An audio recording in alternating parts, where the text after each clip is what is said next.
Okay. I feel like I've set expectations way too high with that dramatic music.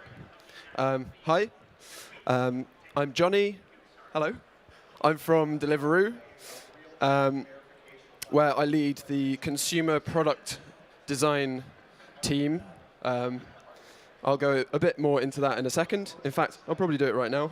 Deliveroo is a food delivery company. We do the whole hog. We have riders on the streets. We let you order from your favorite restaurants. So in the UK, that's Wagamama or Nando's or all those delicious options that you might walk into that wouldn't otherwise offer delivery. Foodora is an equivalent in Helsinki for those locals.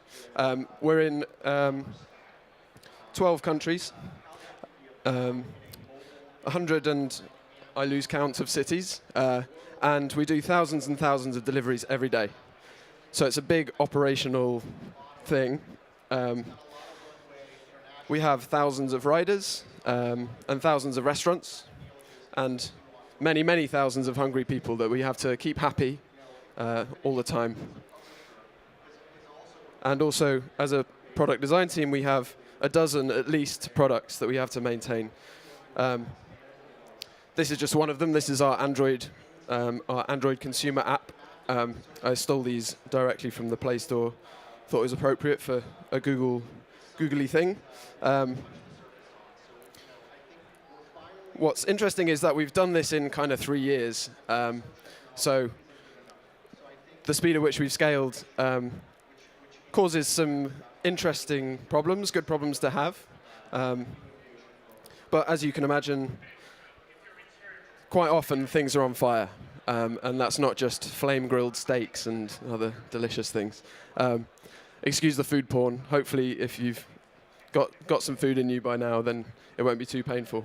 I've got a few more of these. They don't necessarily relate to the content of the slide, but I really like them. So I want to talk a little bit about what it takes to ship good design.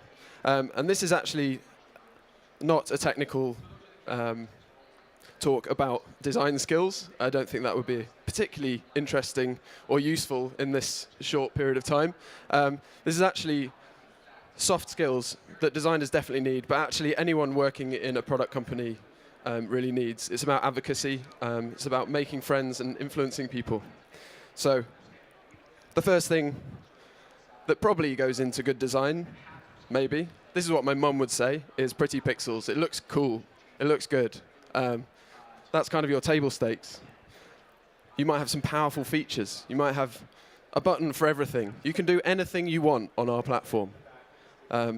Any need is met. And you also have a logical and usable experience. Good UX. It's easy for people to do the things that you want them to do. There's a missing thing, though. There's a missing element. And that is solving problems. It's not something that necessarily is obvious. It's something that you can actually ignore and build a product very happily with the top three and pretend that you're solving problems when maybe you're not. And that's kind of the most important part about shipping good design. So I'm going to introduce you to my fake product company. And there's an inspirational poster on the wall, a whiteboard and a window for some blue sky thinking. And here's my designer. He is a thumbprint with some legs and hands, and he's very happy because he's a very good designer. He draws things. Oh, there he is. He draws things, insights and things that he's discovered, and beautiful pixels and all those things on his whiteboard. But he can't do good design on his own. He needs a product team. The product team work with him. They help to ship a good product. They advocate for his good design to the business. So that's these chaps over here. They're also a very important part of the process. Oh, I meant to... Sorry, that is a bit blue, that one. They're also part of building a good design. They have to care about design. They have to care about their users. So this is possibly what a designer might go off and do. They might think of a cool feature. They might go to all these other people, all these other stakeholders and say, hey, how about this feature? You know, I built a prototype. I think it's really awesome. I tested it, and it's kind of usable. I think we should ship it. And here's another one. You're not going to get very far doing that in a company that knows something about design. So, something that actually a chap called Stanley Wood, who's at Spotify, said to me, which really stuck, was sell the problem and then find a solution. So as a designer, what you really need to focus on before you come up with your pixels, before you come up with your wireframes even, before you start even exploring your solution, is you need to think about the problem you're trying to solve, and then more importantly than that, or as important as that, you validate that that problem exists, and then you advocate for that problem. You tell people that that problem exists. You use whatever you can to do so. And then it becomes much easier to solve that problem because you're not trying to do it on your own. You're not banging your head against the wall. So here's a product owner. This is someone that you're going to work with very closely as a product designer. So I'm going to go through some scenarios, and we're going to start with some kind of dream scenarios. This is how a conversation might go if everything's going swimmingly, everyone's aligned. So you as the designer might say, hey, we're not solving our user's problem. I've seen an opportunity for us to solve our user's problem, and I think they're going through pain. And then your product owner may be receptive to that. And then, boom, here comes the data. You've got qualitative data, you've got quant. You might be able to pull some pretty graphs or some quotes from people that are important. You're doing this bit right. It's so convincing that they want to fix it with you. Oh, this is really going well now. And then you pitch your idea. And because they're sold on the problem, your idea immediately gets some of that way. It may not be the best idea. You can iterate on that idea together. But you've got through that initial hurdle where you're showing them an idea, and they may not even believe in the reason why that feature or that improvement might exist. Dream scenario B. This is one that people might be familiar with. Dave from sales needs this button. What? We don't need another button. Why does he need the button? You can go away and work that out. Let's ask Dave. The button would open up something that showed me a number. Fantastic. Right, so what he actually wants is the number. And then your product owner is very happy with that because you've worked out actually the root cause. And then you can have an idea. And you know that that idea is solid. And you know that everyone's kind of buying into that idea with you. So this is where things start to go wrong.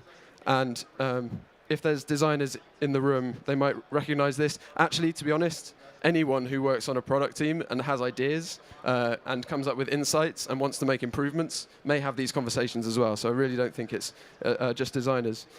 Dave from sales needs this button. Interesting. Let me work out why. Oh, we don't have time to explore this. Design the button. That sucks. That is lame. I'm sad. My fingerprint is sad now. And that feels kind of like a dead end. Here's another one. Dave from sales needs this button. Interesting. Let me work out why. Great. It turns out he just needs to know this number. Not convinced. Design the button. Fuck. Sorry. Okay. Final one. We're not solving our user's problem here. Oh, yeah? Here's some data. I can prove it exists, and it's real impactful. Does it move the needle? I hate the needle. What is the needle? What does that mean? Stop saying things about needles. Okay, so some of these may ring a bell for you. Here's one final one. Dave from sales needs this button. Interesting. Let me work out why. Great, thanks. Here's some data. It actually turns out he just needs to know this number. Okay, let's solve that. How? Here's an idea. No, it's not what I had in mind. It's not a good idea. How about this idea? Boom. Here's a sketch. Go away and make that pretty. Okay. Annoying. So all of this. Very angry now. How do I get through to these people? hate going in on a Monday morning. Dave from sales wouldn't know a good product if it hit him in the face, and I quit. See you later. I'm going to find a new company that understands me and values design. But let's flip that. If you're not you, if you're a product owner, if you're a CEO of a startup, if you're someone who's receiving this kind of this pitch, if you like, who would you rather work with? I mean, the answer is the guy on the right, just in case you're wondering, I think. So perhaps you're to blame for this kind of this work not getting through. Like, why can't you get this work through? Why can't you get it shipped? You've got so many good ideas. In general, broad generalization alert, people follow the path of least resistance. So someone will do something that works best for them at that time. And also, people say there isn't time if they don't think it's important. If someone says, we don't have time for this, what they're actually saying is, I don't think we should do this, maybe even at all. Definitely not now. Otherwise, they'd be able to make time for it. So we need to get around these biases. Also, people's opinions kind of matter to them. Ego is a painful thing to get through, especially in an early stage company. Before Deliveroo, I worked. I was the first employee at a small company. 3 years I spent there. People get very close to their product. If anyone's in a very small team, it's personal. Everything's personal. You have a vision, and if someone questions that vision, it gets very hard. So we need to understand this. We should have empathy as designers. So. Here's a few things that we could do and some scenarios that might go slightly better as a result. So, first of all, those people that you're talking to, those people that you're pitching to, those people that you're trying to build advocacy with, you need to work out how to make them look good.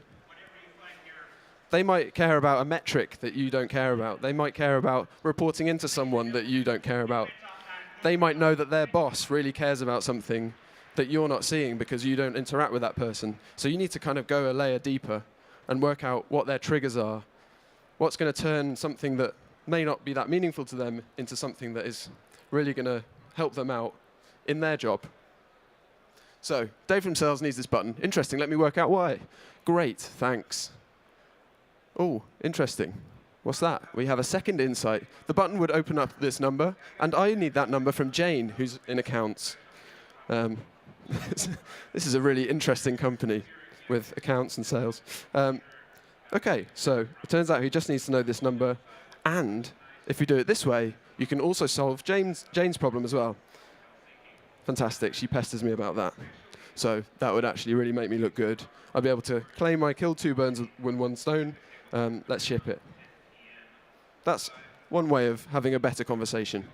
Use your skills to tell a story. The designers here, you can use visuals, you can use prototypes, you can use videos, you can draw things, you can visualize things in ways that many other people can't. In fact, I have a story about this myself.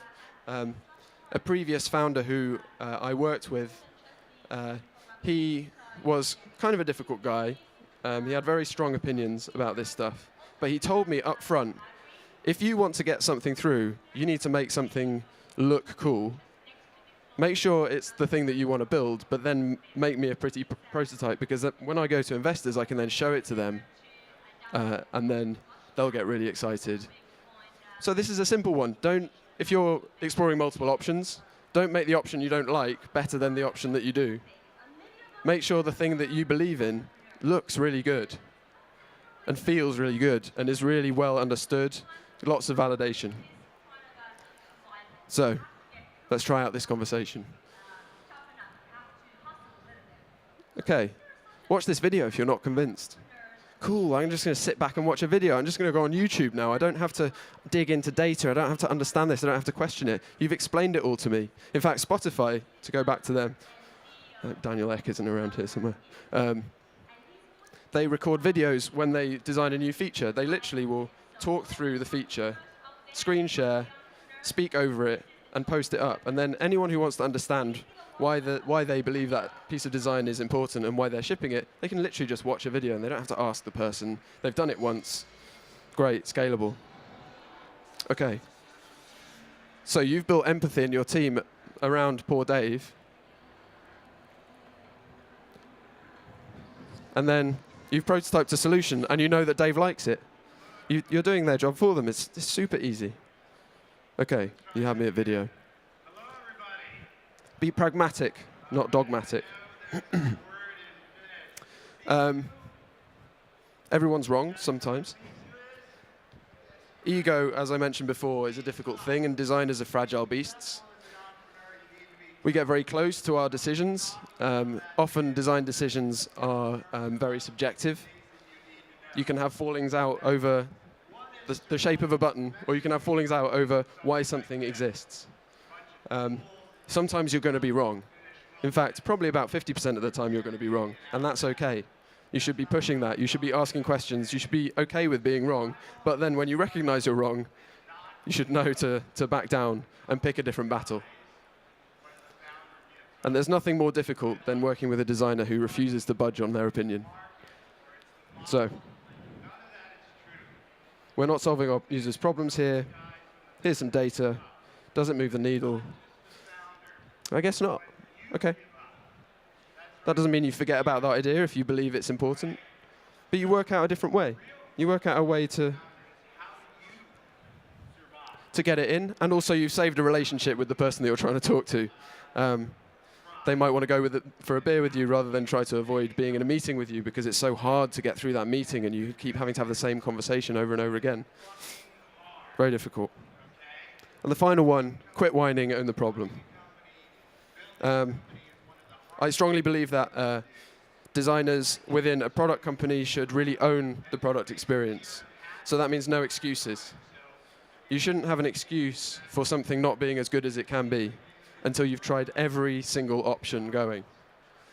If one team doesn't want to build your improvement or doesn't want to change something that you believe should be changed, find a different way to do it. Find a way to further prove that it should exist. You need to be creative, which is what we're meant to be.